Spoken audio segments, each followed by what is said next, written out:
Hi there, Dr. Tansavatdi here. Lower blepharoplasty surgery is something that I do pretty frequently, and during the course of the recovery, sometimes we do see what's called ectropion. It is something that can happen. It can be something that can be easily reversed as well, so I don't want you to be concerned about this, but in this video today I'm going to go over how to do the massages as well as the taping at night, because this is frequently asked by my patients, so I want to show this to you on a video so you know how to do it and you can safely do it at home, because oftentimes when patients come back in and they demonstrate for me how they're doing it, it's incorrect. So I'm going to show you on this video, and I want you to just watch closely. We're going to come closer with the camera when I do so. So this patient, of course, does not have lower eyelid surgery, so her eyelid position is just fine.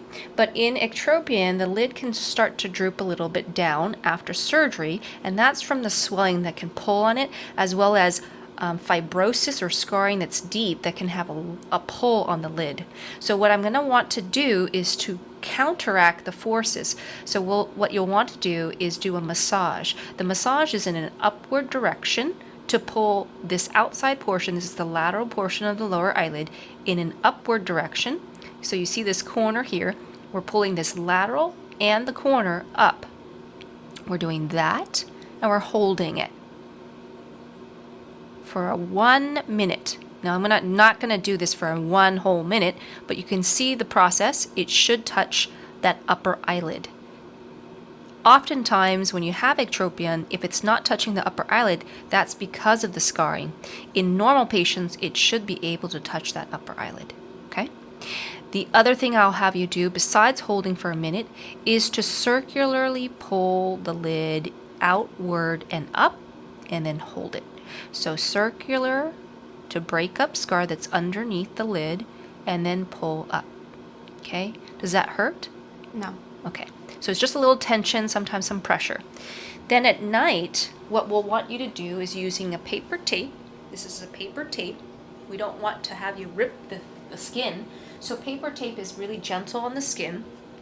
This company is 3M micropore tape, and I use a brown paper tape because it matches skin color as much as possible, but you're doing this at night, so this is not a problem, shouldn't have anybody seeing it. So again, it's the lower eyelid near the corner, it's going to go overlap over the corner, and we're going to pull in an upward direction and out.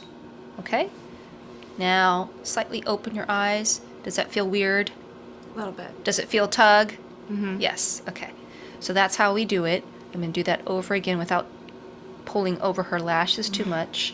Let's do that another one. If you're not getting quite that lift, then you're doing it incorrectly. But it should be upward, just like we were doing with the massage, and up and out, so that you don't go right over the lids themselves. But you'll see now that the lid is pulled up and touching the upper eyelid. That's how we want it at the outside corner. Okay?